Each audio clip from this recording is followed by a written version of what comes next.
Hello guys, welcome to my new blog है। अनि म चाहिँ निस्किसकेको छु। यति राति किन निस्कियो भन्नु होला। हेर्न सक्नुहुन्छ 11:04 भइसकेको छ है। अब म चाहिँ आज हन्ड्रेड ठाउँमा जाँदैछु, जुन चाहिँ आफ्नै घरमाथिको छ है। यस्तो खतरनाक छ कि है, राति पुरै सुनसान छ है। सिर्फ एउटा मोबाइल र एउटा उस मात्रै छ। बाटो यस्तो छ है। यता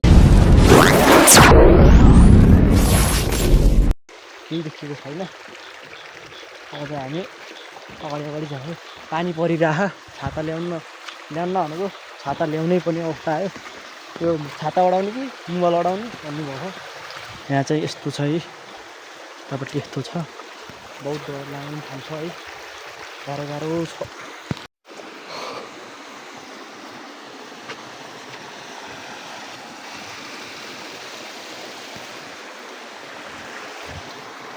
त्यो गाइस म अलि माथि आइसकेको छु है। यतापट्टि पुरा बाँसकारी छ है, पुरा बाँसकारी छ। यता लाइटै बलेन हो, लाइट भएको मैले लिएर हाल्नु पर्ने गाइस। यता पुरा बाँसकारी छ है, बाँसकारी छ।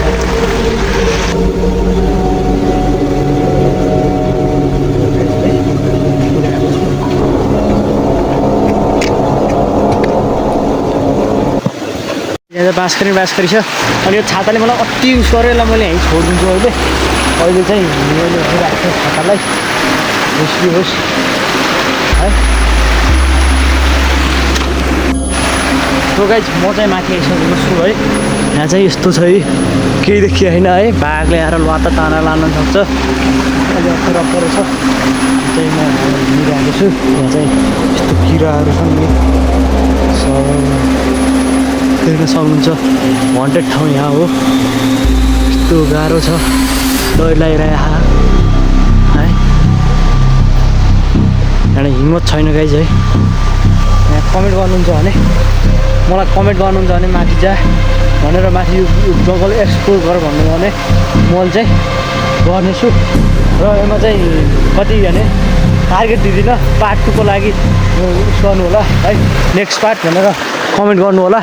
र अहिले चाहिँ यहाँ यस्तो जङ्गल छ कि पुरै बाँसकारी छ। यहाँभित्र चाहिँ अहिले डराउन दिन्छ। मैले अहिले हिम्मत छैन है।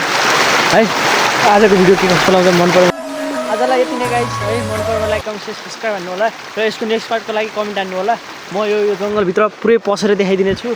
आजलाई यति नै, बाई बाई।